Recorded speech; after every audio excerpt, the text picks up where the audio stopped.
சாந்தி. அவ்யக்த சமிகை 2 அக்டோபர் 2024.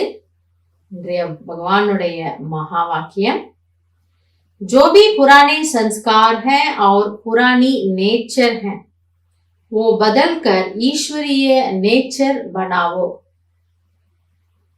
என்னவெல்லாம் உங்களிடம் பழைய சம்ஸ்காரங்கள் அல்லது பழைய ஸ்வபாவம் இருக்கின்றதோ அதை மாற்றி நீங்கள் ஈஸ்வரிய நேச்சர், ஈஸ்வரிய சமஸ்காரங்களை உங்களுக்குள் கொண்டு வாருங்கள்.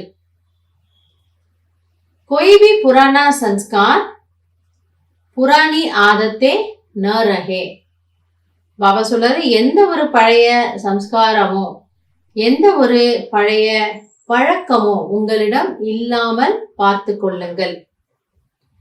आपके परिवर्तन से अनेक लोग संतुष्ट होंगे. பாபா சொல்றாரு, உங்களுடைய மாற்றத்தின் மூலம் நம்ம மாறினோம் அப்படின்னா தானாகவே அநேக பேர் நம்ம மூலமா திருப்தி ஆகிறாங்க. அவங்க பாக்குறாங்களே இவங்க எவ்வளவு மாறிட்டாங்க. அதனால பாபா சொல்றாரு, நீங்க ஒரு சின்ன விஷயத்துல கூட ஒரு நல்ல ஒரு மாற்றத்தை கொண்டு வந்தோம் அப்படின்னா அது எல்லாரும் அதை ரொம்ப பாராட்டுறாங்க, அதுல அவங்க திருப்தி அடையறாங்க, அப்ரிஷியேட் பண்ணுவாங்க. सदैव यही कोशिश करो कि हमारी चलन द्वारा कोई को भी दुख न हो. எனவே எப்பொழுதும் இதற்காக ஒரு முயற்சி செய்யுங்கள், அதாவது என்னுடைய நடத்தை மூலமாக யாருக்கும் துக்கம் ஏற்படக்கூடாது, இதுக்காக நீங்க முயற்சி பண்ணுங்க.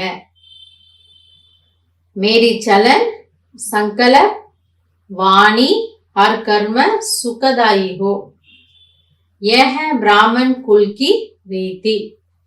ஆக என்னுடைய நடத்தை, சங்கல்பம், பேச்சு, ஒவ்வொரு செயல் இவை அனைத்தும் சுகம் கொடுக்கக்கூடியதாக இருக்கட்டும். எண்ணத்திலேயே நல்ல, மற்றவங்களுக்காக நல்லதை நினைச்சிடுங்க. பேச்சும் சுகம் தரக்கூடிய பேச்சா இருந்தா பேசுங்க, இல்லைன்னா வேண்டாம். நல்ல கர்மங்கள் செய்யுங்க, அதனால யாரோ ஒரு ஆத்மா சுகப்படட்டும். இதுதான் பிராமண குலத்தினுடைய பழக்கமாகும். நான் பாபா குழந்தை அப்படின்னா, கடவுளுடைய குழந்தை அப்படின்னா எல்லோருக்கும் எல்லா ரூபத்திலும் சுகம் கொடுக்கக்கூடிய ஆத்மாவாக ஆக வேண்டும், இருக்க வேண்டும். இதை நீங்க கொஞ்சம் கவனத்துல வச்சுக்கோங்க. ஆக மொத்த பாபா எனக்கு என்ன சொல்றாரு, என்னுடைய நடத்தை மீது நான் கவனம் வைக்கணும், யாருக்கும் துக்கம் கொடுக்க கூடாது. முடிந்த அளவிற்கு நாம என்ன பண்றோம், மற்றவர்களுக்காக நாம் சுகம் கொடுக்கக்கூடியவர்களாக ஆகின்றோம். நம்முடைய பழைய சம்ஸ்காரங்கள், பழைய பழக்க வழக்கங்களை எல்லாம் நம்ம மாத்திக்கிறதுக்கு முயற்சி செய்யணும். நல்லது. ஓம் சாந்தி.